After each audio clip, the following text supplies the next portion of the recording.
Während der Nico in Amsterdam feststeckt, weil sein Flug gecancelt worden ist, halte ich natürlich hier vor Ort die Stellung. Und daher herzlich willkommen zum Podcast Buffcrit Loot von brack.ch. Da geht es um Gaming News.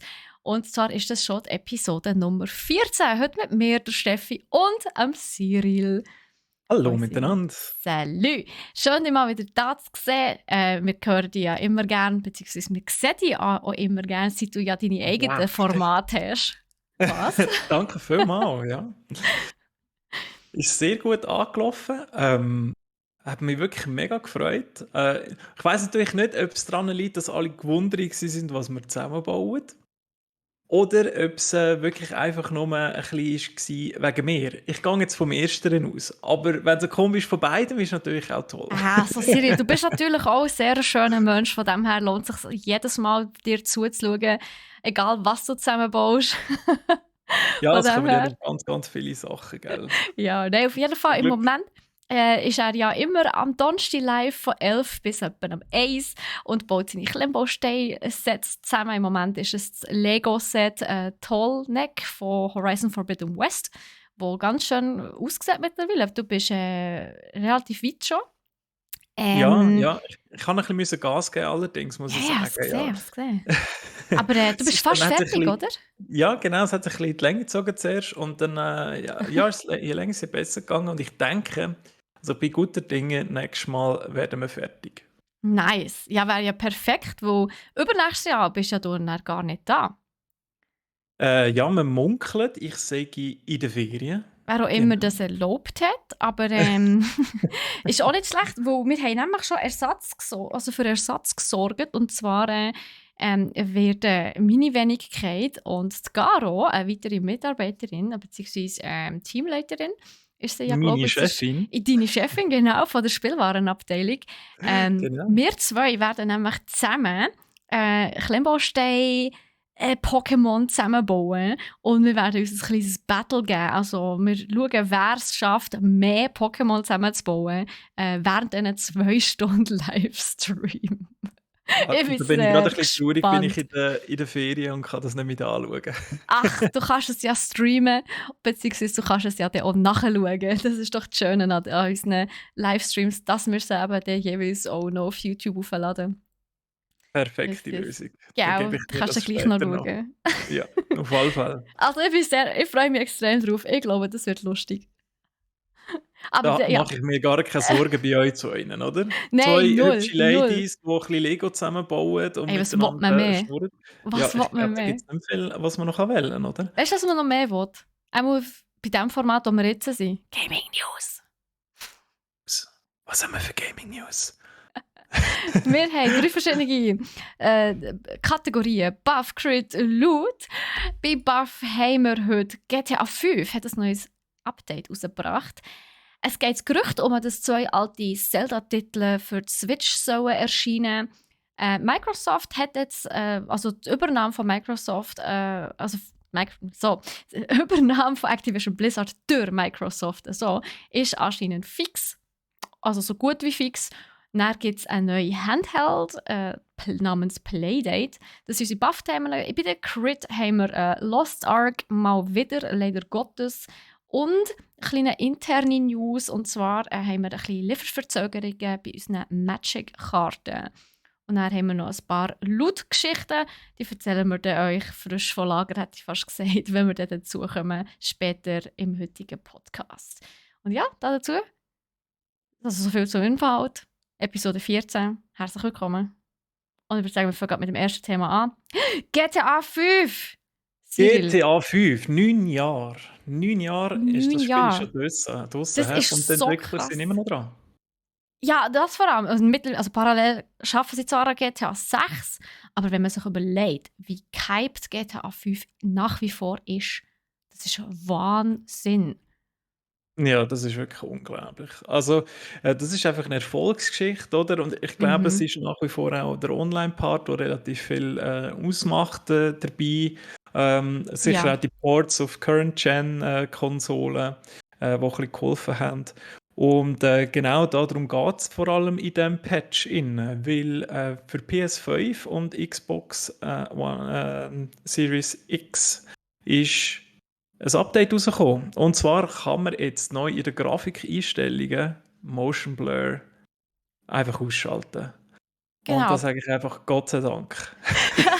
Ja, bis jetzt war es ja so, gewesen, dass wenn man mit dem Auto durch die Stadt cruiset ist, also durch Los Santos cruised ist, hat ja, also die Umgebung ist ja verschwommen worden, halt wegen der Geschwindigkeit. Also es ist ja eigentlich, ja, etwa wieder mal so, wenn du in die Nähe schaust, also die Gegenstände oder die Sachen, die nahe sind, das wird ja alles so ein bisschen motion blurred. Also es verschwimmt, man sieht es nicht scharf. Und das ist aber ganz vielen Spielern tatsächlich ein Dorn im Auge gewesen. Ich weiss nicht, wie es euch dabei geht, ob ihr das auch nicht so geil findet. Aber anscheinend haben sich sehr viele Spieler gewünscht, dass das ausgestellt kann werden. Und jetzt ist es tatsächlich so weit, ja. Man kann das Motion Blur ausschalten. Das heisst, ab jetzt ist immer alles scharf. Ja, kurzer Disclaimer, aber das ist Mhm. wirklich nur für Current Gen, also Last Gen, Xbox One und PS4 haben das Update leider nicht bekommen. Ach, Zwar auch schlecht. eins, aber das betrifft leider die Grafikeinstellung nicht. Der Grund liegt nahe, die haben einfach die Rechenpower nicht, zum das alles so schön scharf darzustellen, oder? Was schon nochmal? Welche Current-Gen-Konsole hat die Rechenpower nicht? Nein, Last Gen hat sie Aha, nicht. Last Gen, Entschuldigung, ja. okay. Aber PS5 Das hat sie ja doch, oder? PS5 hat Aber sie okay, und okay. Xbox Series X, die Ah, haben sie okay. beide, Current Gen, einfach die Last Gen, die haben es nicht. Dementsprechend gibt es dort keine Option zum Motion Blur abstellen. Die müssen leider noch damit auskommen Ach, oder sich die neue Konsole kaufen. kauft Eins euch von einfach eine beiden. neue Konsole. Ist ja nicht so schwer. Kann man ja Ja, überall ja, bestellen. also immer noch schwierig, ja, Ja, dort also. aus dem Hafen rauszukommen, offenbar. Und ja, aber ich glaube, es bessert langsam. Irgendwann einmal haben die Leute, die eine Current Gen haben wollen, jetzt dann hoffentlich eine und dann können die so Priorität 2 das gesetzt haben, dann auch mal sich eine kaufen. So Ja, wie ich zum Wahnsinn. Beispiel. Hast du eine wollen? Ich habe mir die Xbox Series X wollen. Die ist auch immer Ja, unverfügbar. Wahnsinn. So traurig bin ich. ja, aber ich weiß auch nicht. Also jetzt kommt ja eh mega viel Alben für PC und Xbox raus, weißt du, so die Exklusivtitel, die die früher recht angezogen Ja, haben. Oder ich finde, Sony hat immer noch ein paar wenige, es sind auch immer weniger, habe ich das Gefühl. Aber die ziehen halt schon noch ein bisschen. Also ich okay. meine, das, was wir gerade zusammenbauen, oder? Im Klemmbausteine-Stream gibt es ja aktuell nur für PS5 und PS4, so Horizon Forbidden West, wenn ich da Mhm. nicht missinformiert bin. Ich glaube es. Ja, also sicher nicht für PC, noch nicht. Das kommt ja dann wahrscheinlich wie das Eis auch Ja, irgendwann in einem nachher. Jahr oder so, ja. Mhm. Genau, genau, ja. Hei, hei, hei. Ja gut, mal schauen, wie es dann so weit ist. Im Moment sind wir ja in der Situation, wo man, ja, durch das, dass alle Massnahmen gefallen sind, geht man lieber wieder raus und in die Ferien. Und jetzt haben wir 2 Jahre lang unsere Freizeit irgendwie müssen mit Gaming überbrücken, sage ich schon fast. Also es ist uns fast gar nicht anders übrig geblieben, daheim zu hocken und zu gamen. Und jetzt, ja, irgendwie, ich weiß nicht, wie es bei dir ist, aber jetzt zieht es einem wieder raus. Vor allem jetzt, was Sommer wird, jetzt will man raus, jetzt will man in die Ferien, jetzt will man ein bisschen Zeit mit seinen Freunden, Familie verbringen, vielleicht Leute, die man schon ewig nicht mehr gesehen hat. Und ich glaube, Gaming ist im Moment ein bisschen so zweitrangig geworden bei vielen. Ja, Spürst du das also, auch? ja, das spüre ich sicher auch. Es haben natürlich viele Leute jetzt so ein bisschen den Drang verspürt, wieder müssen aufzuholen oder Mhm, dürfen aufzuholen, was man verpasst hat jetzt die letzten 2 Jahre. Und das ist ja völlig legitim. absolut. Genau. Aber ich denke, es wird Gründe geben, aufgrund von Gerüchten, dass man dann doch wieder sich vor dem Fernseher hockt, Steffi. Und ich glaube, da hast du ein bisschen News Ah, zu Zelda, habe ich gehört. yes. Beziehungsweise, also die Wahrscheinlichkeit ist ja sehr groß, dass es nicht nur ein Gerücht ist. Und zwar geht es darum, dass der Jeff Grubb, das ist so ein Insider aus der Gaming-Branche, der hat gesagt, dass das Jahr noch 2 alte Zelda-Titel aufgefrischt werden und auf der Switch erscheinen. Und zwar handelt es sich dabei um Twilight Princess Und wieder einmal Wind Waker. Mhm. Ich sage wieder einmal Wind Waker, das ist ja ursprünglich im 2002 rausgekommen und hat schon mal ein ziemlich krasses Remake bekommen, 2013. Mhm. Und es ist Wii U, aber, glaube ich. Ne? ja genau, für die Wii U, exakt, Ja. rausgekommen. Ursprünglich ist sie auf der Gamecube. Genauso wie auch Twilight Princess ist auch damals auf der Gamecube rausgekommen. Da aber kurz darauf aber gerade die Wii erschienen ist, ist es natürlich dann auch gerade auf der Wii erschienen. Aber ursprünglich programmiert worden ist es für die Gamecube. Und ein kleiner Fun-Fact dazu. Alle, die Twilight Princess auf der Wii spielen oder gespielt haben, die haben eine falsche Version gespielt. Hast du das gewusst? Das habe ich jetzt wirklich nicht gewusst, nein. Also ich habe Also, ja auf dem Cube gespielt, mhm. aber da bin ich jetzt gespannt, was du zu erzählen hast. Also, du hast es auf der Gamecube gespielt. Sehr gut. Weil, folgendermaßen, machst du dich noch erinnern, wenn du ja in die Schattenwelt gehst, Mhm. dann ist die ganze Welt spiegelverkehrt. Mhm. Mhm. Jetzt hast du aber mit der Wii eine Konsole gehabt, wo du mit dem Motion, also mit deinen eigenen Bewegungen, hast müssen das Schwert steuern. Das heisst, der Link, der ursprünglich ein Linkshänder war, ist plötzlich zum Rechtshänder geworden. Weil natürlich die meisten Leute, die gamen, also allgemein die meisten Leute, Rechtshänder sind. Das heisst, der Link hat plötzlich sein Schwert in der rechten Hand gehabt. Durch das haben sie die ganze Welt gespiegelt. Was aber auch Wow. bedeutet, dass sie die Wow. Schattenwelt nicht auch nochmal haben können spiegeln. Das heisst, die reale Welt ist gespiegelt im Vergleich zur Gamecube-Version, aber die Schattenwelt ist die gleiche wie die Gamecube-Version. Was Nein, hör natürlich, auf.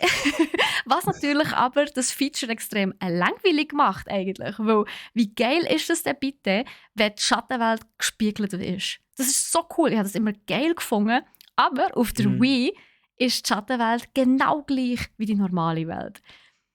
Und jetzt bin Ja. ich aber echt gespannt, wie sie es machen mit der Switch. Also falls es auf die Switch, also falls es effektiv auf die Switch rauskommt, wie machen sie es da? Wird die Schattenwelt wieder gespiegelt sein oder nicht?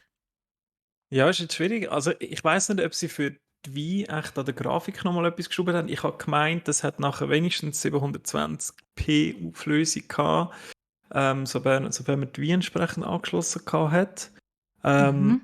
Ich glaube Aber es auf ja, jeden Fall, ja.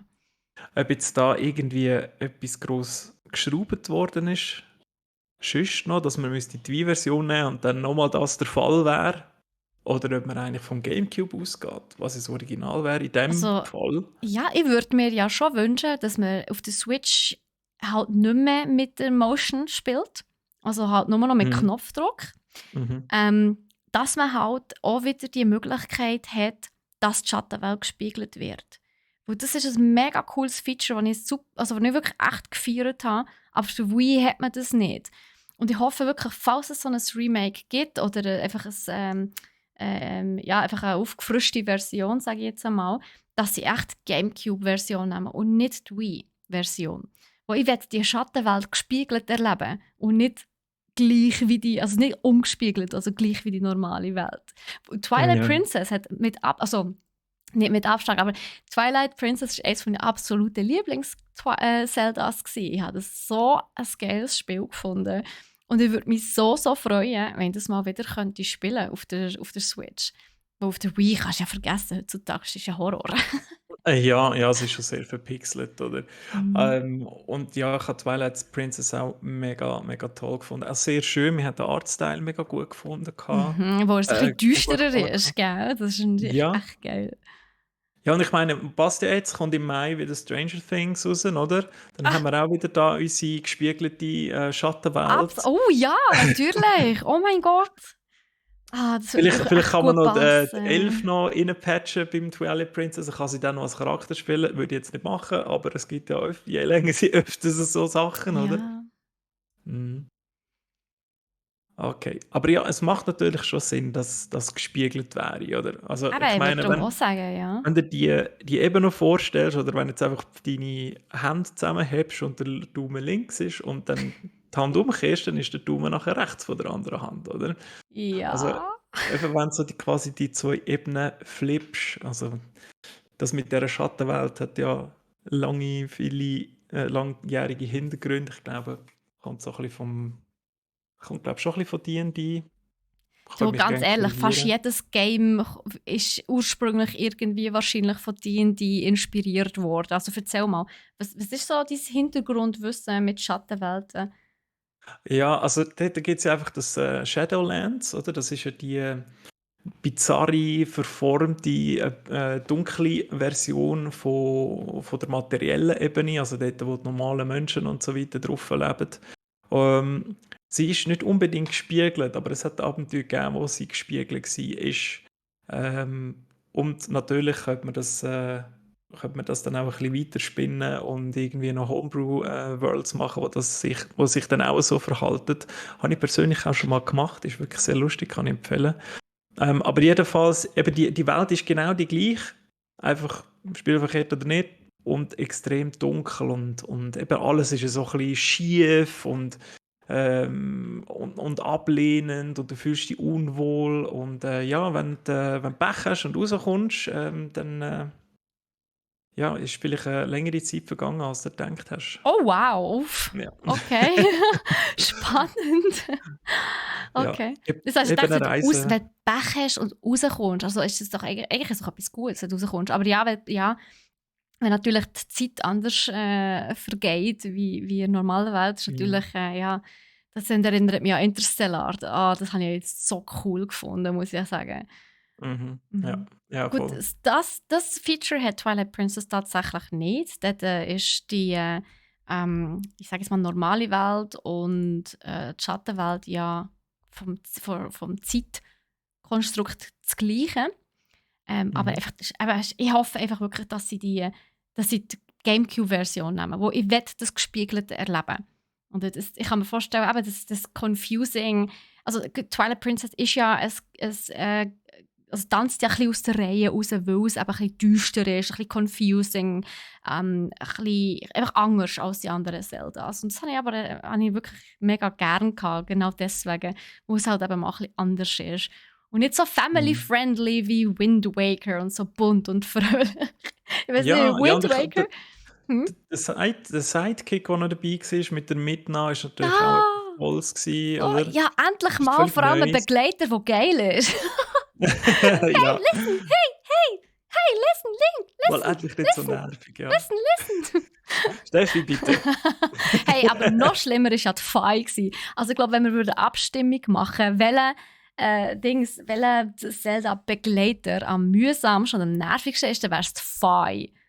Weißt du, von Mm, Skyward Sword. Das ist eben das Nicht. eine, das ich leider nicht gespielt habe. Darum kann ich da nicht mitmachen, aber vielleicht können wir mal irgendwo eine Abstimmung laufen lassen, ja. Mhm, ja, machen wir. Ich muss sagen, ich habe Skyward Sword wirklich extrem gesuchtet damals. Es ist ja auch ein Mhm. Remake rausgekommen, erst gerade vor kurzem, im Herbst, glaube ich. Kann sein, ja. Ja, für die Switch. Und das habe ich ein bisschen mühsamer gefunden, muss ich echt sagen. Ich habe mich nicht mehr so wirklich wieder drin gefunden wie damals. Weiß nicht. Was ist der Port nicht gelungen, oder was ist das Problem? Ja, ich finde irgendwie, es war ein bisschen mühsam gewesen mit dem also ich habe auch probiert, eben wieder mit dem mit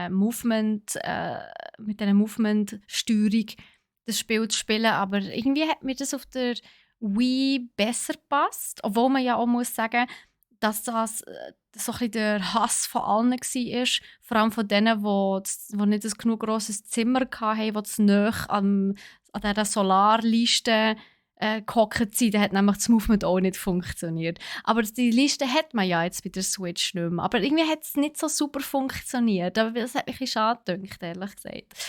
Aber Okay, okay. Ja. ja, darum hoffe ich auch so ein bisschen, dass Twilight Princess, falls es effektiv auf der Switch rauskommt, dass es nicht, also dass es ohne Movement funktioniert, sondern dass sie wirklich Gamecube-Steuerung übernehmen.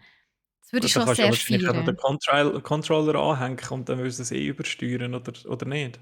Ja, die Frage ist eben, also ja, also klar, das hast du bei Skyward Sword auch können, aber die Frage ist eben, wenn sie die Version nehmen, wo theoretisch kannst wählen zwischen, also zwischen Buttonsteuerung und Movementsteuerung, dann müssen sie ja die Wii-Version nehmen und der ist aber wieder nicht gespiegelt. Weißt du, was ich meine? Ja, klug überlegt. Eben drum. Ich hoffe wirklich darauf, dass sie die Gamecube-Version nehmen. Ja. Ja. Ja, ich glaube, das mit dem ganzen Bewegen und so, das vermisst jetzt Ich glaube, niemand, zumindest ja. bei einem Außer für so, Zelda. ja, außer für so Sportspiele. Jetzt ist ja gerade, letzten Freitag das neue Switch Sports rausgekommen für die Switch. Von dem her, für so Mhm. Sachen natürlich mega geil, aber ja, Ja, sonst, aber eben, ich für denke, andere das Games. Zelda braucht es jetzt wirklich nicht. Beim Angeln Mhm. ist es sicher lustig, so ein bisschen ausrühren und dann zurückholen, Ja, jetzt beim genau. Twilight Princess, glaube ich. Aber Mhm. kommt jetzt auch nie aus, ja. Ja, Und das andere definitiv. war Waker, Wind hast du gesagt. Waker, Wind Waker, genau. Habe ich zum Beispiel jetzt nie gespielt, wo ich muss zugeben, mit dem Segeln und so der Grafikstil hat mir irgendwie nicht so zugesagt, irgendwie. Bist du kein Obwohl Fan von das, Cell-Shading? ja, nicht, nein, nicht wegen Cell-Shading an sich. Cell-Shading finde ich super, aber der Grafikstil sonst hat mir nicht gefallen, irgendwie, von Wind So Waker. Atmosphären oder okay. Nein, Ja. einfach der ganze Comic-Stil ist nicht meins gewesen irgendwie. Also Mhm. mit diesen komischen grossen Stillaugen irgendwie, das finde ich ganz, ganz Ach weird. so, ja, ja. Ja, Ja, da hat er sich die natürlich schon Gesichter. mega abgehoben vom Rest. Ja, sehr. Aber es ist ja eines der beliebtesten Zeldas überhaupt, Wind Waker. Ja, ich weiss nicht, die Welt fühlt sich halt sehr gross an und durch das Segeln durch oder hast du immer das Gefühl gehabt, ich komme zu einer Insel, wo ich wieder etwas Neues kann entdecken kann. Und Das das hat hat so mich ein aber bisschen immer abgeschreckt, das ja, Umsegeln. Ich habe mir gefunden, so, nein, das ist doch so langweilig. Das kann doch nicht spannend sein. ist es eben gar nicht. Also Wind Waker zählt mit zu den Zeldas, die ich auch am längsten gespielt habe. Oh, okay. Ja, tatsächlich. Und es hat einfach so viele verschiedene kleine Mini-Quests und Easter Eggs und Secrets und auf Hm. diesen Inseln gibt es recht viel Abend zu erleben, wo auf den ersten Blick vielleicht nicht einmal das Abenteuer hergeben, oder? Du musst dann ein bisschen dich mit dieser Insel auseinandersetzen oder kommst irgendwie einen Hinweis über. Und dann macht es doch schon viel Spaß, ein bisschen durch die Weltgeschichte durchzusegeln und irgendwelche Schätze aus den Tiefen rauszuheben oder irgendwelche Kämpfe noch gegen Piraten und so. Gibt es natürlich auch, das ist auch Ja, relativ gut. lustig. Es gibt immer ein bisschen etwas zu tun. Ach, Ja. ja, okay, I see. Also, es ist ja vor 9 Jahren rausgekommen für die Wii U, das Remake. Ja, mal schauen. Also eben, klar, nach wie vor sind es Gerüchte hauptsächlich, aber ja, also, wenn es zwei gibt, die zusammen rauskommen, ja, könnte es durchaus Sinn machen, wenn es die zwei wären. Und es waren beide Mhm. für Gamecube gewesen. Also warum machen sie nicht, also wenn sie beide Zeldas vor Gamecube remaken, dann, ja, das wäre sicher ein Grund. Da gibt es so ein Gamecube-Bundle oder so, keine Ahnung. Ja. Und vor allem, ja, haben sie ja auch schon angekündigt, gehabt, dass Breath of the Wild nicht mehr dieses Jahr rauskommen wird, obwohl sie es eigentlich letztes Jahr wirklich noch versprochen haben. So, nein, nein, es wird nicht verschoben, es kommt 2022 raus und jetzt kommt es ja gleich nicht. Ja, Zum ist schon Leidwesen von allen Zelda-Fans. natürlich. Aber wenigstens kann man jetzt da zwei andere Zeldas dazwischen schieben. Dann kann man aus Frust die zwei Absolut. kaufen und ein bisschen Genau, spielen ja. dann. Absolut. Ich hoffe einfach, dass es nicht irgendwie im Abo wird inbegriffen sein, sondern ich hätte einfach gerne wirklich die zwei separat als Download. Ich hätte gern, wenn es nach mir, also sind wir ehrlich, wenn es nach mir würde gehen, würde ich sowieso gern alle Games, also alle Zeldas, auch Link to the Past oder A Link Between Worlds, ich würde gerne alle irgendwie auf der Switch können spielen. Das finde ich hure schade, dass es das noch nicht gibt. Ja, also das ist eh mit allen Konsolen schon das Ding gewesen. Oder ich mag mich noch erinnern, damals bei der PS3 hat man gesagt, ja, man macht dann einen Store, wo man kann PS2-Spiele, wo man schon hat, noch irgendwie freischalten und dann abladen. Mhm. Also so Pläne gibt es schon ewig. Ich fände es mega cool, wenn man irgendwie Abwärtskompatibilität zu allen Gens, die es vorher gegeben hat, wäre pro Konsolenhersteller. Das wäre ein Ja, gut, absoluter Traum. jede Aber ja. Konsole könnte echt schwierig werden, aber ich denke mir immer so, meine Switch ist ja ohne Handheld. Und DS Ja. ist ja eigentlich ohne Handheld. Ja. Eigentlich so. Warum kann man denn nicht wenigstens das Spiel von der DS übernehmen? Gibt's da so Aber viele ja. gute, gell? Ja, Also eben «A schade. Link Between Worlds» war ja auf der DS gewesen, und das war fantastisch gewesen. Das habe ich echt geliebt. Ist ja sogar die genau gleiche Map wie «A Link to the Past». Darum ist es eben so geil. Darum ist es wirklich, wirklich cool. Ja, weil A Ja. Link to the Past, das war mein erstes Zelda gewesen, damals für den Game Boy Classic und das habe ich auch sehr lang gespielt gehabt. Mhm. Wunderschöner Soundtrack, richtig cool. Ein bisschen unüblich, wie du das Master Sword findest, mit dem du unten am Strand gehst, suchen, weil es gespielt worden ist, aber es macht ja Hey, dann auch keine Sinn, oder? Spoilers! Spoilers! Die ersten 5 Minuten vom Spiel. Ja, vor allem von einem Game, das irgendwie wie alt? 25 Jahre alt ist. Ja, ja, ja, das hat noch niemand gewusst, dass Nein. das Master-Schwert ist dort unten. Okay. Alle nach 5 Genau. Minuten aufgehört zu spielen, weil sie das Master-Schwert nicht gefunden haben. Mhm. Ja. Yes. Also kommen wir noch schnell zum Datum. Anscheinend, wenn man den Gerüchten Glauben schenkt, sollte es ungefähr im Oktober rauskommen, die beiden Remakes. Beziehungsweise, ja, ich weiß nicht, ob man diesen Remakes kann sagen kann. Aber ja, ich hoffe es, es wäre nice. Ich würde es feiern, ich würde es kaufen. Vor allem Twilight Princess Wind Waker bin ich mir immer noch nicht wirklich sicher, ob ich das spielen will oder nicht. Aber Twilight Princess würde ich mir auf jeden Fall holen. Und ganz ehrlich, I don't care, ob ich das Game theoretisch schon hätte. I don't care, dass ich nochmal zahlen für das. Das ist super. Und ja, natürlich wird es Vollpreis sein. Ich glaube, da müssen wir gar nicht drüber reden. Nintendo ist dort halt einfach so. Aber eben dafür sind von der Story her die Games halt auch immer ja, vollwertig, sage ich jetzt mal im Sinn von, sie sind langlebig, extrem langlebig. Sie, Und sie, ja. im Gegensatz zu einem FIFA, wo du wahrscheinlich das X-fache ausgibst, vor allem wenn du noch so Points kaufst und so weiter. Ja, von dem her. Ja. Weise Worte, ja. Ja, Danke, danke weise schön. Worte.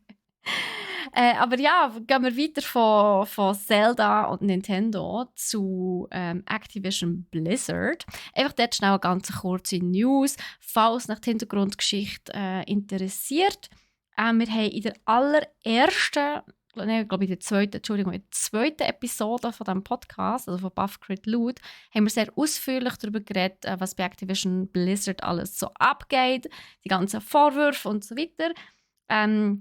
Microsoft hat dann gesagt, sie kaufen Activision Blizzard auf.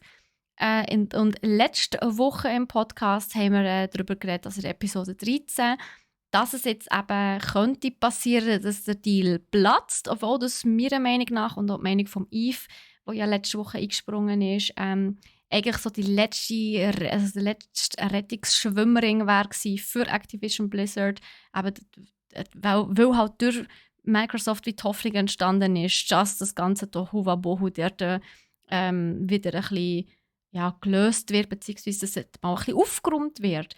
Und jetzt hat aber eben der Deal Platz zu wegen Insiderhandel. Das könnt ihr alles in der letzten Episode nachhören.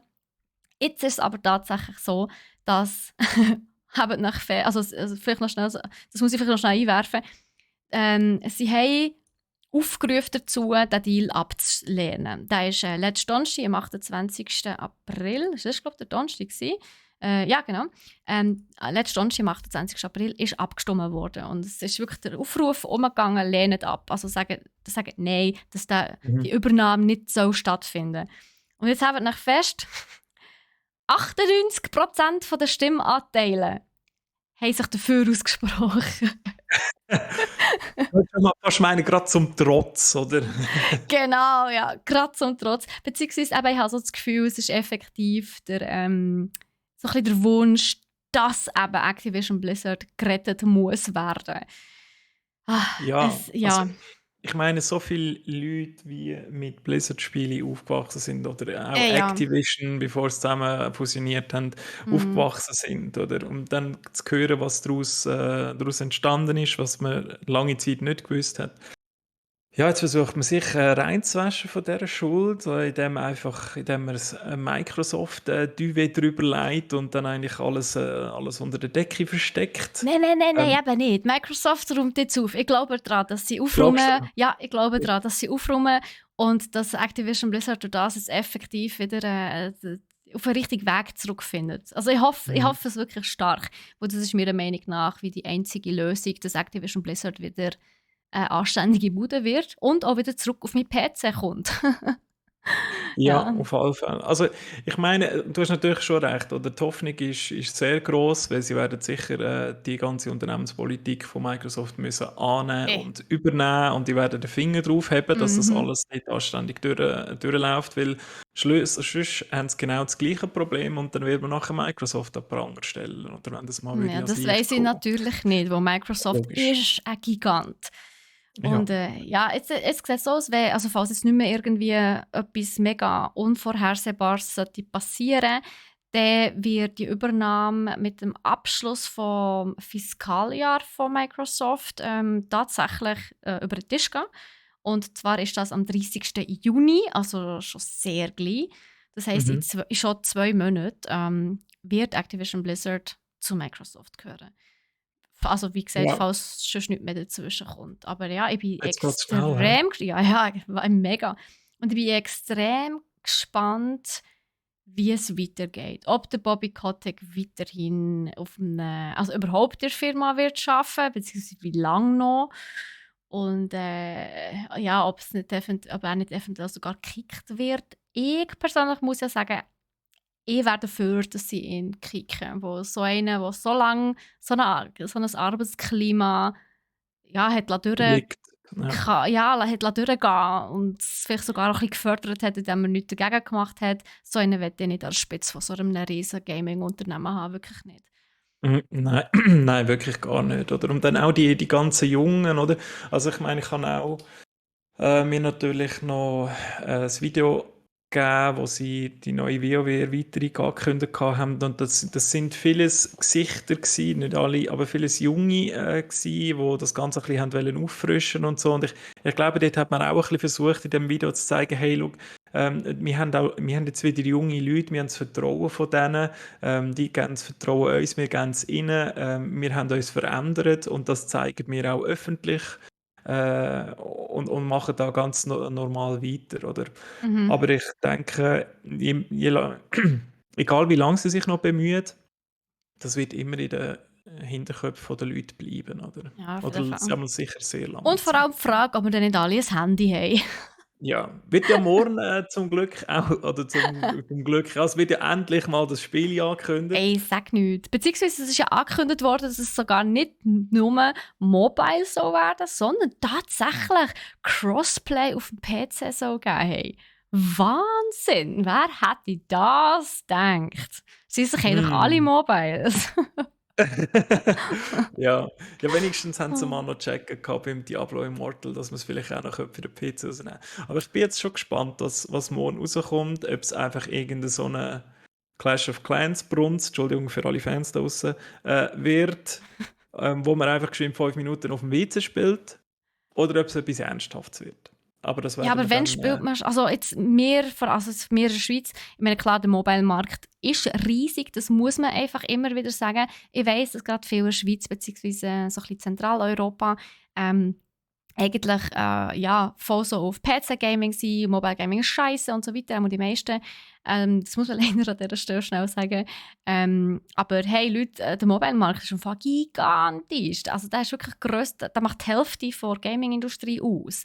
Also der ist mindestens so gross wie PC und Konsole zusammen. Also von dem her darf man das absolut nicht vernachlässigen.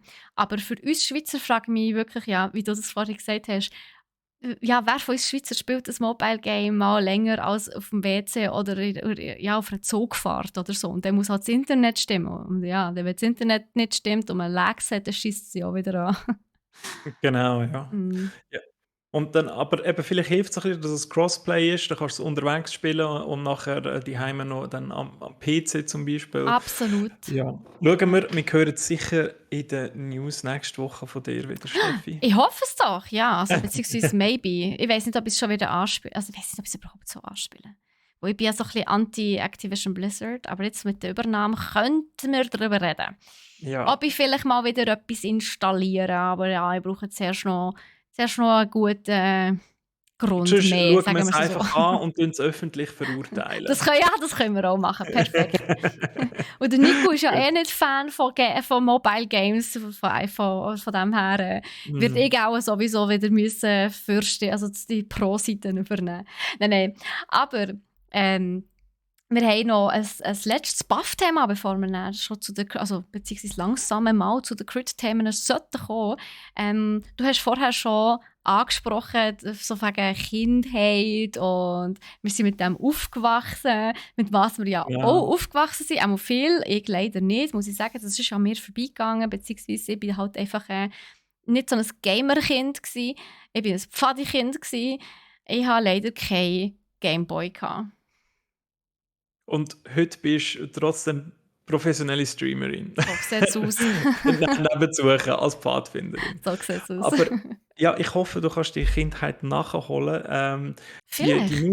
Die News sind nicht ganz so neu, Egal. aber ein Playdate haben die einen vielleicht schon gehört. Das ist ja so etwas wie ein kleiner neuer Gameboy, wie soll man sagen, Gameboy Mini. Ja, das ist vor allem Aber das quadratisch, gell? Also, er ist das vor allem sieht noch quadratisch, praktisch sieht aus. richtig fresh aus, kommt in geiler Farbe. Was neu ist dort, ist, das Teil ist so erfolgreich gestartet, dass jetzt die nächste Welle an Auslieferungen erst im 23 stattfindet. Könnte man eigentlich schon Aha. sagen, ist ein bisschen Crit, aber auf die andere Seite finde ich das auch mega baff, weil es ist doch schön zu sehen, dass so ein kleines Teil, das ein Display hat, das nur schwarz-weiß ist, Und so pixelig, wohl erfolgreich ist. bemerkt, ja. Und pixelig, natürlich, natürlich. Aber ich glaube, es hat eben auch ein bisschen damit zu tun, wie sie den Ganzen aufgebaut hat. Er ist sehr leicht, er kostet $179. Kann man auch Was eher direkt über. viel ist, to be honest, aber Was eher viel ist, aber der ja. Catch kommt eben noch. Also einerseits hat er natürlich an der Seite so einen Crank, einen Hebel, eine Kurbel, wo ein zusätzliches Kontrollelement reinbringt, das man drehen kann, wo gewisse Spiele unterstützen. Und das andere ist, die Entwicklerplattform ist öffentlich. Das Oh. heisst, es werden dort ganz viele Spiele rauskommen und es gibt sogenannte Seasons. Es wird immer eine Season von 12 Wochen geben, wo verschiedene Spiele über das Wi-Fi auf dein Playdate kommen. Dann kannst du die spielen und in den nächsten 12 Wochen, also nach Ablauf von diesen 12 Wochen, lädt sich dein Playdate wieder neue Games ab. Und du weißt nie, was das für Games sind, weil eben, es hat natürlich immer mehr Entwickler und du kommst einfach irgendetwas raus und du kannst mit dem rumlaufen, Witzig. passt in deine Hand rein. Und dann ist das deine optimale Chance, Steffi, zum endlich aufholen und so etwas wie einen Gameboy nachher in deine Hosentasche zu nehmen, ein bisschen zu spielen So unterwegs. schön. Ja, ich habe gehört, ich komme den geschenkt über. Danke vielmals schon mal an dieser Stelle. Nein, also vielleicht noch ganz kurz schnell. Also ja, er ist gelb, das gefällt mir natürlich schon. Gelb ist meine Lieblingsfarbe. Nein, aber So, er ja. hat tatsächlich einfach ein A- und ein B-Knopf und ein Steuerkreuz und eben die Kurbel. Die Mhm. Kurbel ist zum Beispiel, also so viel wie ich es in der Vorschau gesehen habe, unter anderem eben als Steuerung für das da, dass du kannst vor- und zurückspulen zum Beispiel. Also jetzt im Ja. einen Game. In anderen Games wird es natürlich andere Funktionen haben, aber sicher ein interessantes Element. Ich habe gemeint, das ist zum Aufladen. Wäre sicher auch lustig gewesen, dass du ein bisschen kannst, dass du zuerst musst kurveln wie bei den alten Autos früher, wenn man weißt, schon so retro-stylisch Ja. daherkommt, dass man Ist mir das Gleiche durch den Kopf. aber Ist mir das Gleiche durch den Kopf. dass du so musst kurbeln, damit Strom erzeugst, damit du nachher Ja. spielen kannst. Wäre doch super Und dann noch gewesen. am Hebel ziehen mit der Schnur dran, wie beim Oh Rasenmäher, ja, oder? zum Starten. Wobei, es gibt ja mittlerweile Rasenmäher mit Elektrostarter, also von dem her, ja. Aber ja, das, ja Es vom ist witzig. Retro-Stil her hat das effektiv passt. Das ist ja so. This video. Aber man darf schon sagen, also, obwohl es schwarz-weiß ist und pixelig, also Pixel sind schon sehr klein. Es ist, glaube 400 auf 240er Auflösung, wenn ich das gerade recht im Kopf habe. Okay. Also sind doch ein paar Pixel mehr, wie man sich das früher vom Gameboy gewohnt ist. Mhm. Und ich bin gespannt, wenn ich den dann irgendwann mal im 23, 24 vielleicht in der Hand habe. Irgendwann dann mal, genau. Welche Weißt du, was Games so auch wird immer sein. dann drauf sind, oder? Vielleicht ist es Ja, nur Sudoku und Scrabble. nein, du hast gesagt, es sind 24 Game, also werden ja mindestens 24 Game müssen drauf sein. Ja, sicher. Aber eben, sie wechseln ja alle 12 Wochen. Darum, Aber wie keine ist das Ahnung, denn? was dann. Also, heisst das, auch wenn ich das Game nicht fertig gespielt habe, es wird einfach deinstalliert? Ja, also ich habe natürlich noch nicht ganz alle Infos zu dem Playdate, weil die ersten sind erst anfangs ausgeliefert worden.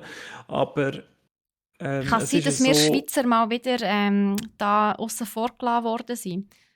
à la Steam Deck, Ja. also man wird sicher müssen Umwege gehen, Hm. zum einen runterkommen, aber die wissen wie, die können sich das natürlich besorgen. Also ich meine, Meinst irgendwo hat jeder einen Kollegen im Ausland, nicht? meinst du, wir bei Prakt CH kommen einen über? Also einen, kommen da ins Sortiment über? Das wäre eben schon noch so sexy, ne? Wäre schon Ich sexy, glaube, ich ja. würde es schon noch Also feiern. Er ist schon ich glaube, herzig. möglich machen können wir vieles, oder? Ich meine, es gibt ja jetzt auch wieder Tamagotchis. Also von dem Ja, Metro. es würde mich nichts wundern. Ja, in der Tat. Oh je, die Tamagotchis, hast du das denn miterlebt? Mhm. Hey, das war ja krass gewesen. Und jetzt, ich habe die letztens bei uns im Shop gefunden. Also wirklich so drüber gestolpert. Ich dachte so, ernsthaft, ist das wieder ein Ding? Tamagotchis? Wollt ihr mich Ja, verarschen?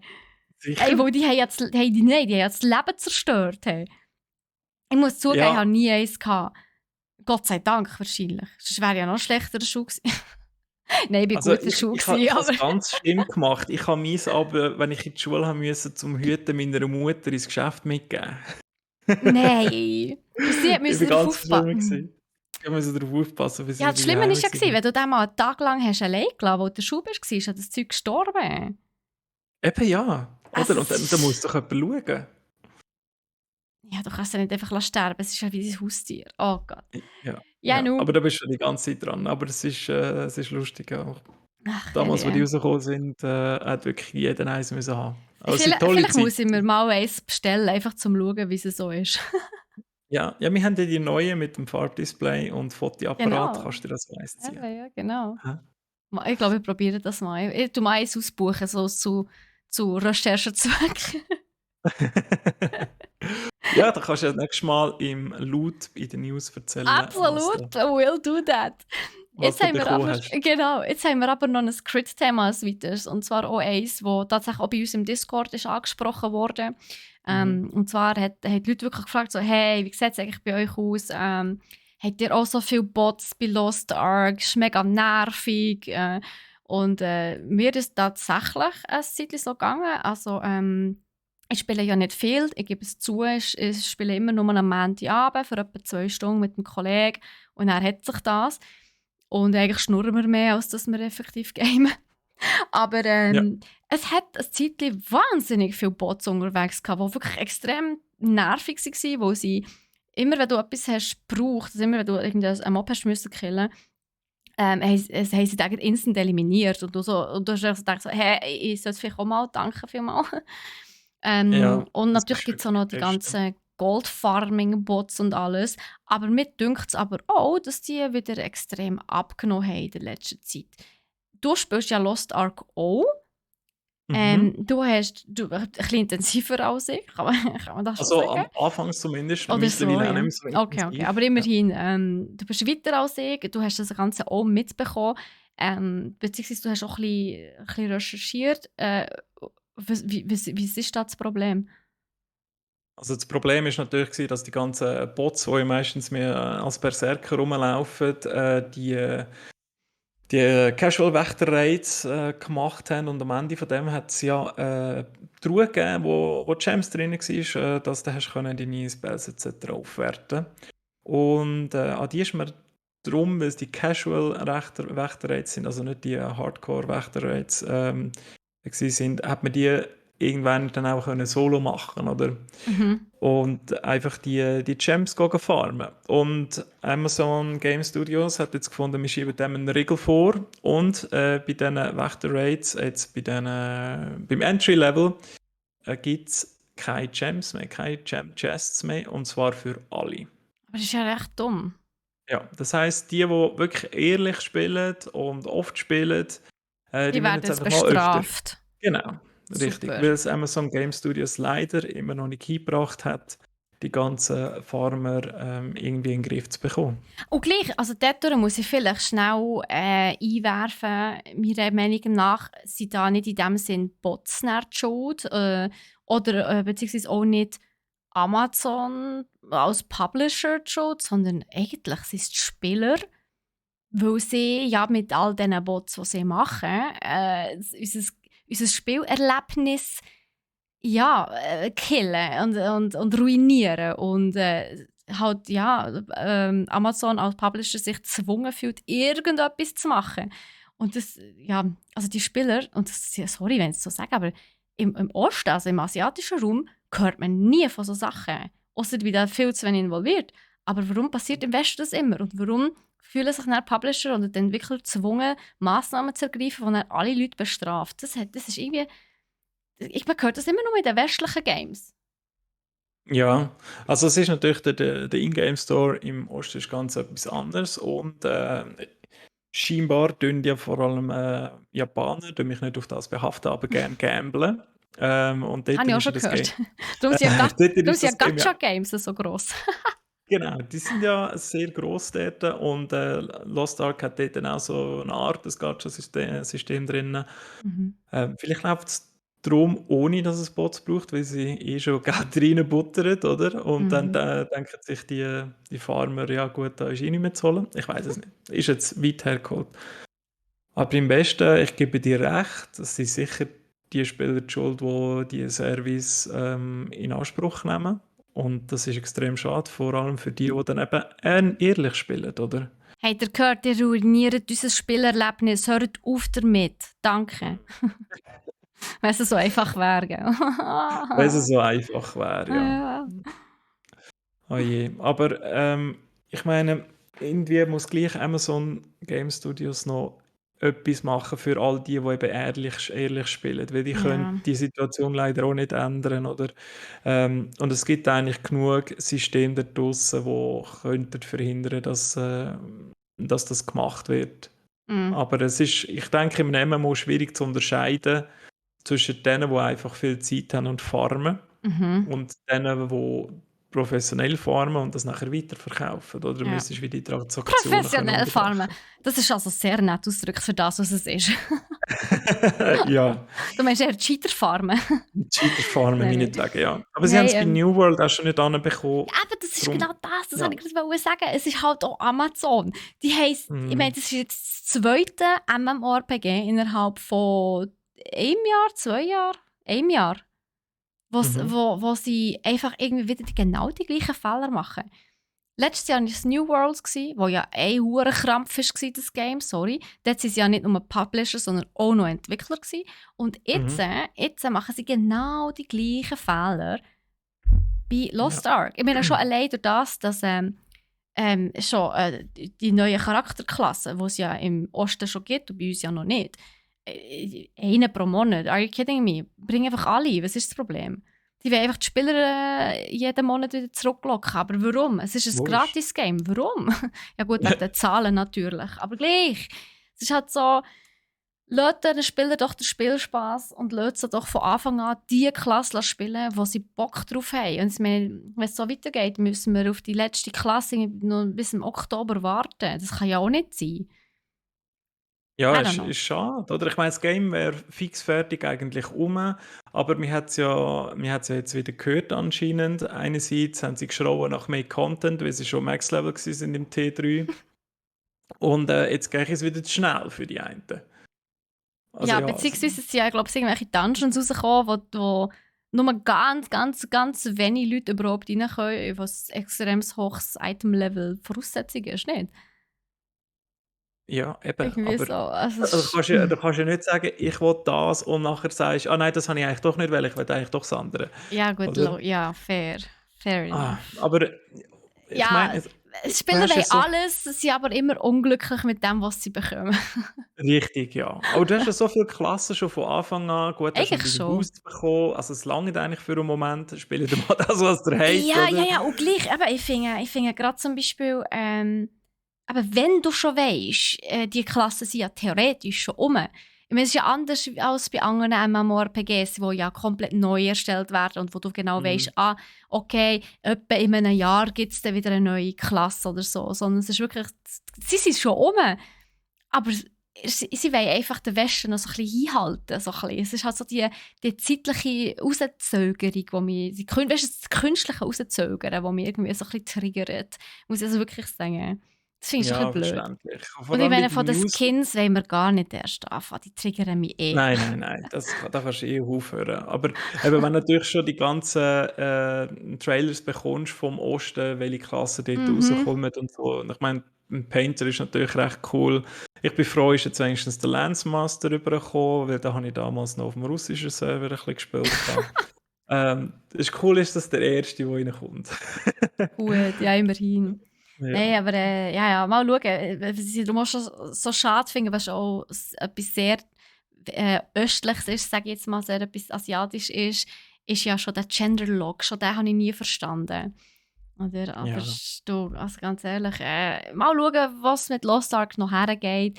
An und für sich muss ich sagen, es ist ein chilliges Spiel. Ich spiele es nach wie vor ganz gerne, einmal in der Woche für 2 Stunden.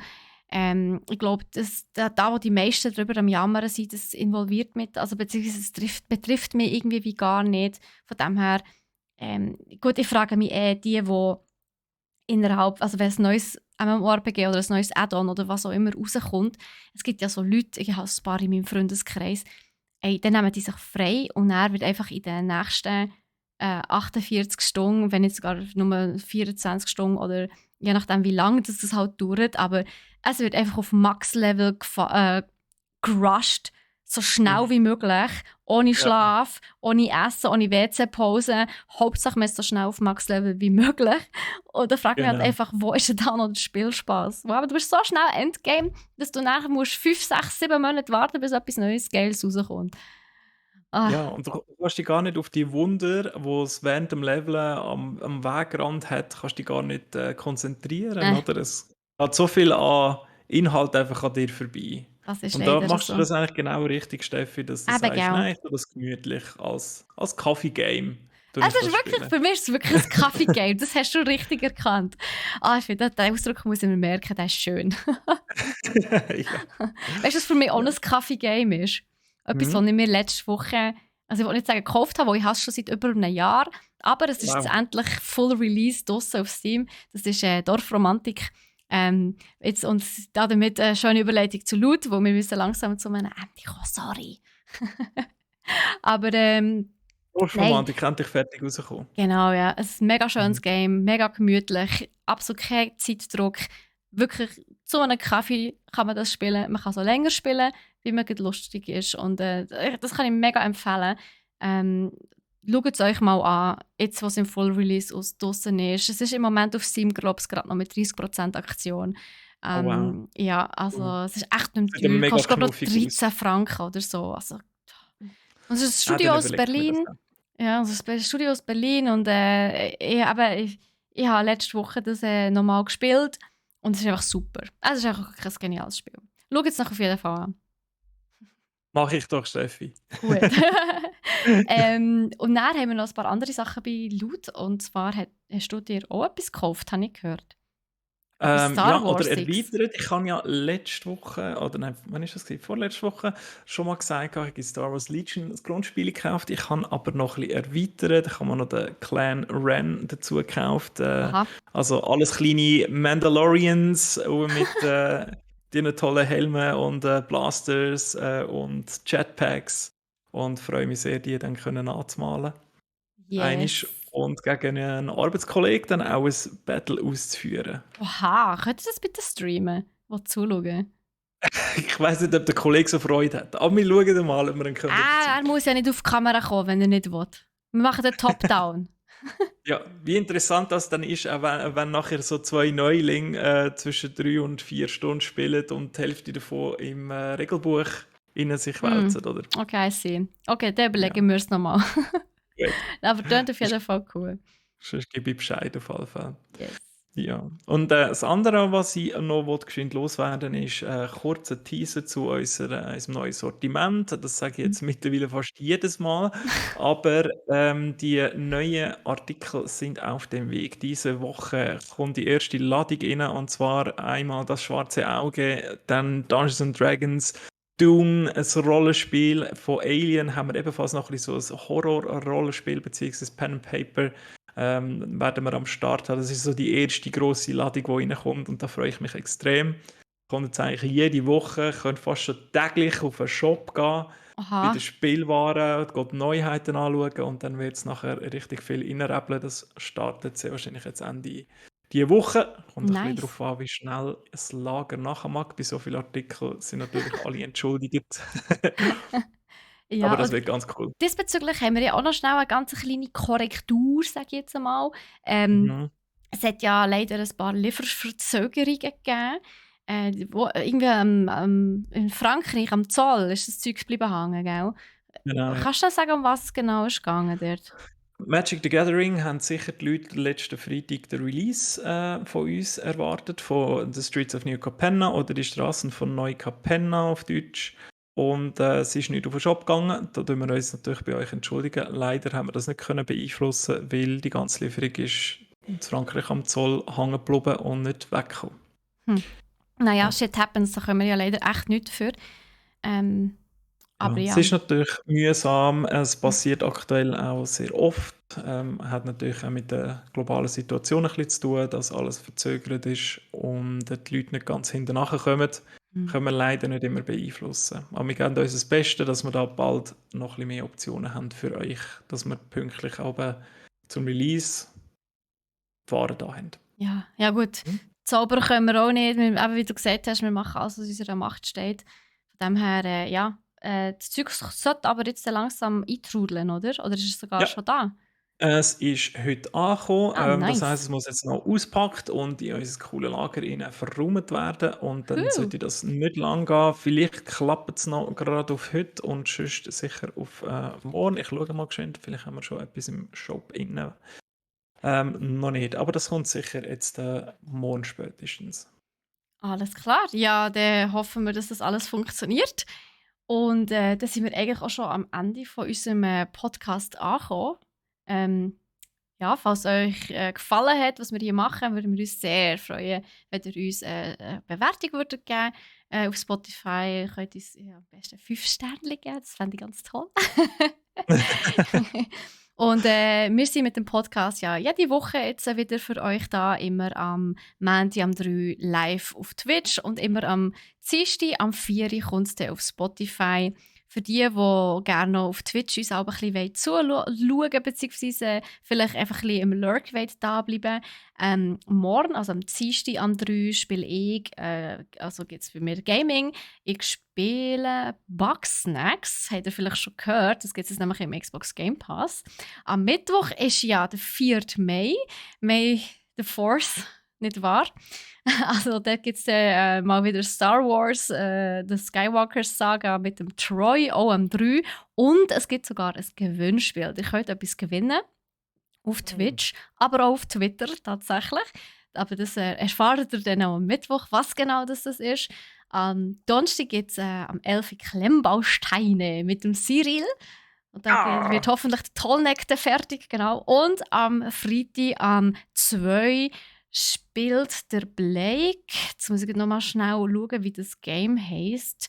Auch ein neues, das erst am 5.5. tatsächlich erscheint. Trek to Yomi heisst das. Das schwarz-weiß Samurai-Game. Genau. Ich glaube, Samurai. Irgend so etwas, ja. Und yes. Ja. So viel dazu. So viel zu unserem Ablauf diese Woche. Eine vollpackte Woche. Ich finde es mega geil. Endlich mal wieder an jedem Tag. Das haben wir jetzt lange nicht mehr geschafft. Aber es ist soweit. Und ja, von dem her, wir würden uns sehr freuen, wenn wir euch auf Twitch mal können begrüßen. Und dann würde ich sagen, ja, habt noch einen schönen Rest vom Tag, schönen, was auch immer, morgen, Abend, wenn auch immer ihr den Podcast hört. Und bis zum nächsten Mal. Ciao zusammen. Tschüss miteinander. Yes. So. Das war's mit dem Podcast. He? Und ich habe gesehen, da ist im Chat schon fleissig noch geschrieben worden nebenbei. Ich habe es immer mal wieder ein bisschen im Auge behalten. Merci vielmals auf jeden Fall auch für die ganzen Follows, die sie reinkommen.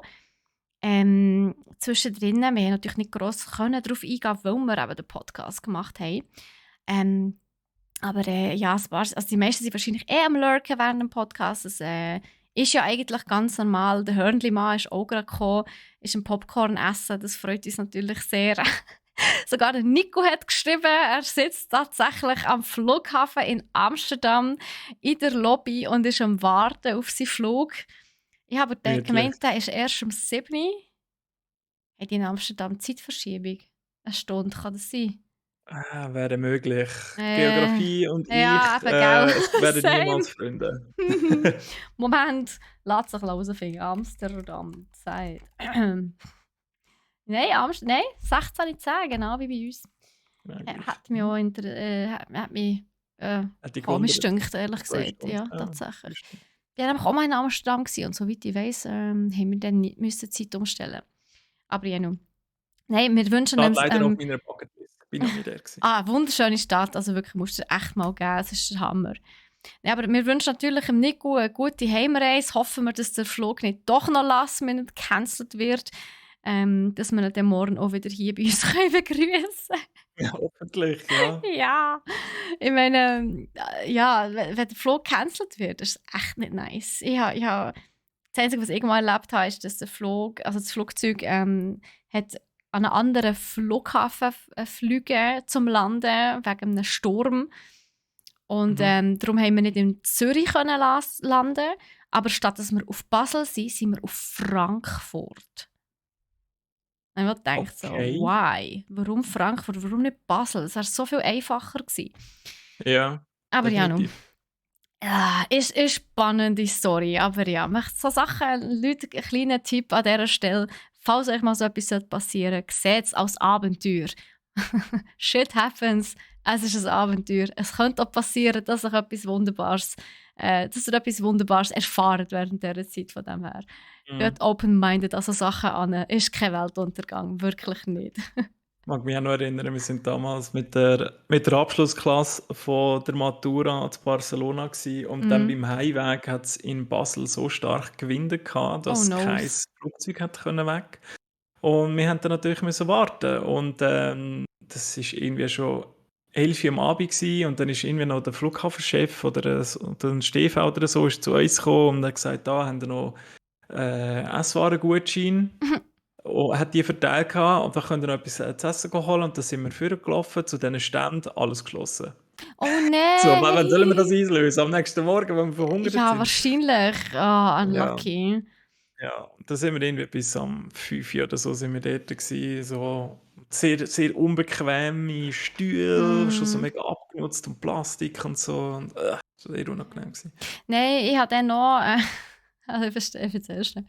Ja, es ist ein bisschen dumm gelaufen. Es hat anscheinend eine Info gegeben, dass es einen Bus wird geben von Frankfurt auf Zürich. Aber ich und 2 andere haben das nicht mitbekommen. Wir waren auch Musik hören oder so. Mit unseren, Nein! ja, wir haben es nicht geschnallt. Und darum haben wir so also zuerst zum Enterschalter, bis wir dort am Anstehen, bis wir gemerkt haben, dass wir am falschen Schalter sind, durch den ganzen Flughafen müssen säckeln. Wo wir dort angekommen sind, alle Leute schon weg. Und wo wir eben gefragt haben beim Schalter, ja, wir sind von dem und dem Flug, wir sollten auf Zürich. Ah ja, der Bus ist schon abgefahren, er kann jetzt nicht mehr umdrehen. Jetzt müsst ihr selber schauen, wie ihr heimkommt. Und dann haben wir den ganzen, also es war schon sehr spät, also Zug hätten wir nicht mehr nehmen können. Es war wirklich abends spät, der Flug ist auch nicht mehr gegangen. Dann haben wir bis am Morgen um 5, halb 6 müssen am Flughafen chillen. Ja, und halt einen neuen Flug buchen, der dann am Morgen früh gerade auf Zürich ist, und ich bin dann direkt arbeiten. Das war super. Auf jeden Fall ein Erlebnis. Ja. Aber du bist da gewesen am nächsten Tag, oder?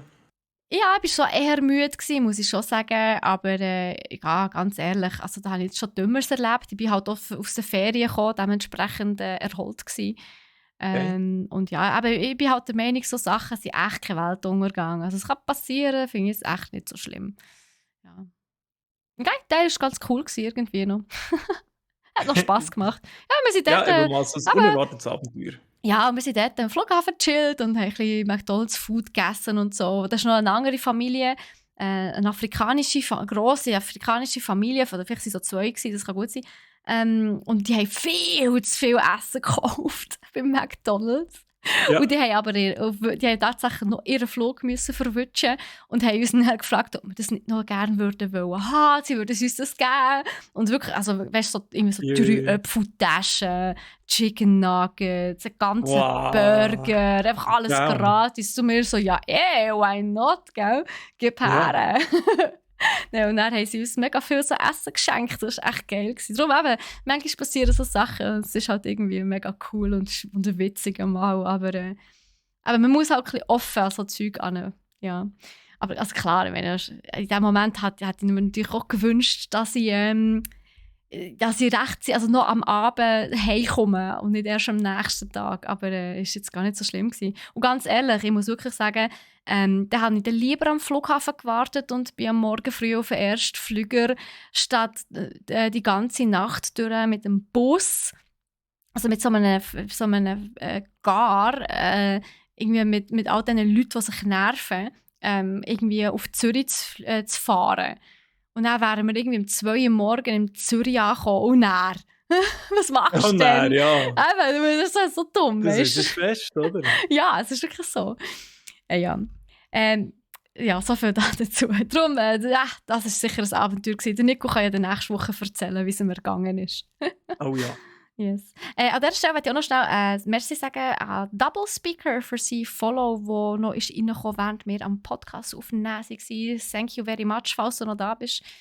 Und yes, dann würde ich aber sagen, Cyril, das war es gewesen, oder? Von heute mit unseren Gaming News. Danke.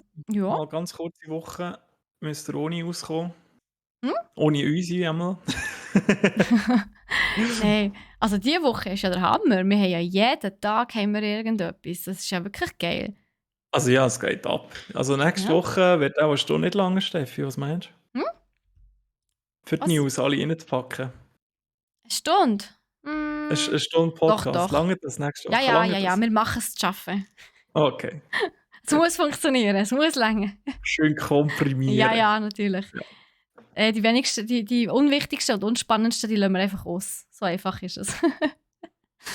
Ja. Nein, aber Leute, wir sind morgen wieder da für euch, live am 3.